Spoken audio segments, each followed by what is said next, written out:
Okay, I'm here with Larry O'Hara of Notes from the Borderland magazine. My name's Paul Stott, and Larry, got a few questions for you, but my first really concerns the Gareth Williams inquest, the GCHQ employee who died in suspicious circumstances recently. You cover the Williams case in some detail in the new Notes from the Borderland. Yes, we do.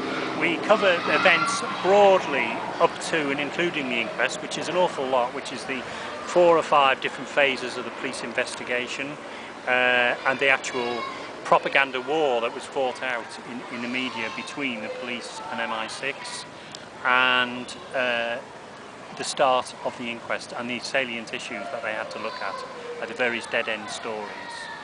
In particular, we covered his alleged internet usage of sex sites. We found out that the police didn't really investigate it, which implies they never took it seriously themselves, which then raises other questions.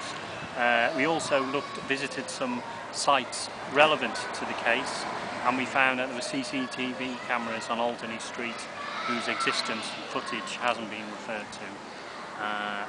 Other things as well. Yeah. Okay. More generally, what's the aim of Notes from the Borderland magazine?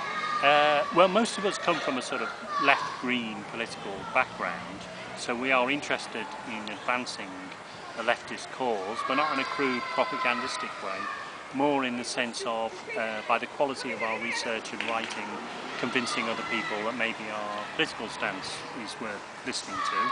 So in that sense, fighting a Gramscian war of position. On a more sort of basic level, we cover stories that other people either won't cover, like for example the dispute between Hope and Searchlight, or they won't cover it in the way that we cover it, so the way we critique TV documentaries, or indeed the Williams case, we cover it in a way that other people won't. Okay, so what would success look like for Notes from the Borderland? Well, superficially, I think success would be to sell enough copies that we are able to afford to produce it twice a year. We probably have enough stories to produce it twice a year, but it's the old thing that because it's not really a money-making enterprise, we need to sell enough of one issue in order to fund the printing of the next one. On another level, success... So there's no venture capitalists backing Notes from the Borderland at the moment, or no, leading bankers? The cheque from Mr. Brindle has, if it's in the post, it's certainly not in the post to us. Also, we measure success in terms of having an influence, in terms of affecting political things that we're interested in, which I think we have been able to do. Okay, got the magazine out. I mean, I know from my own experience of editing a publication that sometimes you're that tired when it's actually done and out, you just want to sit back and put your feet up. What's happened with NFB since this issue came out? Well, I know what you say about the exhaustion, but thankfully I have a lot of good people helping me, like Agent Zed and Heidi and David Pegg and so on, and other people too numerous to mention. So they've carried the torch a lot since then. And I've even forgotten the question. It was about... So what's happened since? Oh yeah, lots of different things. So many people have given us information. I think it's, if you printed it all out, I think there'd be a significant decrease in the ozone layer. Yeah. Some people have told that one thing people are particularly concerned about, we've had lots of interesting information on the Williams case, but on the various factions in the Labour Party, it seems, I won't say like a perfect storm, but it seems that the Progress faction inside Hope Not Hate, they have incurred the wrath of Labour Party and trade union members more generally. So we've had a number of union activists and others, shall we say, who've contacted us wanting our input on that, which is a welcoming broadening out of our political activities. And also some people have contacted us who've read what we have to say and are incensed by it, particularly the fraudulent holiday competition run by Hope Not Hate, which had 2 different start and end dates.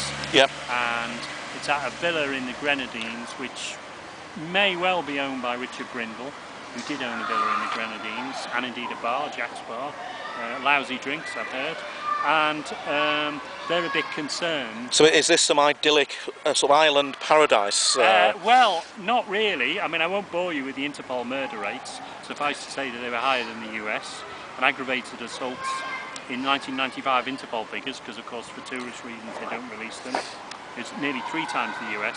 But this 2008 US Overseas Central Security Report on Barbados and St. Vincent and the Grenadines says generally criminal individuals and groups are free to roam day or night with few restrictions. Burglars and thieves target residential and lower-end hotel and resort areas. Burglars and thieves typically rely on stealth to meet their objectives, but since 2002, reports reflect an increased use of knives and handguns. Have a nice trip. So, as the Sex Pistols once said, a cheap holiday in other people's misery. Yeah, I don't know whether body bags are optional or whether they're supplied, I'm not sure. The magazine appears irregularly. What can we find on the NFB website, and what's NFB up to between issues? Where else can people find your work? Well, there's lots. We've massively improved our website, and we tend to improve it even more. In fact, we've now got 2 websites because we had, strange to say, we had a lot of hacking problems.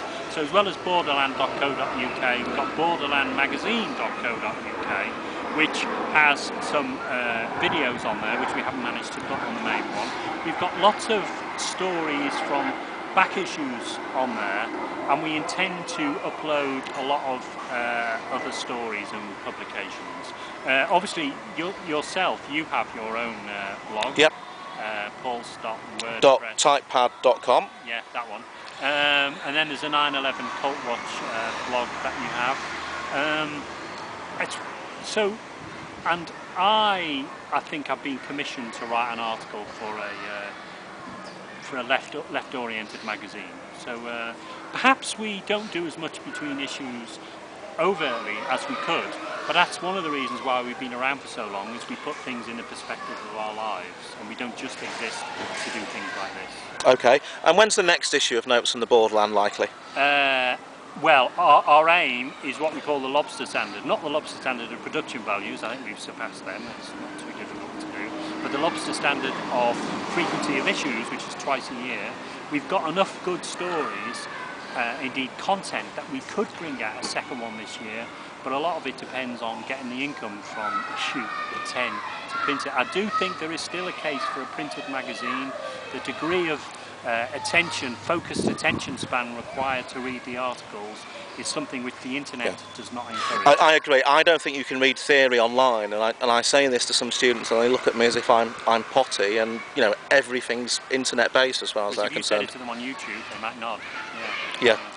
Okay, signing out. This is Paul Stott and Larry O'Hara. Thank you for listening.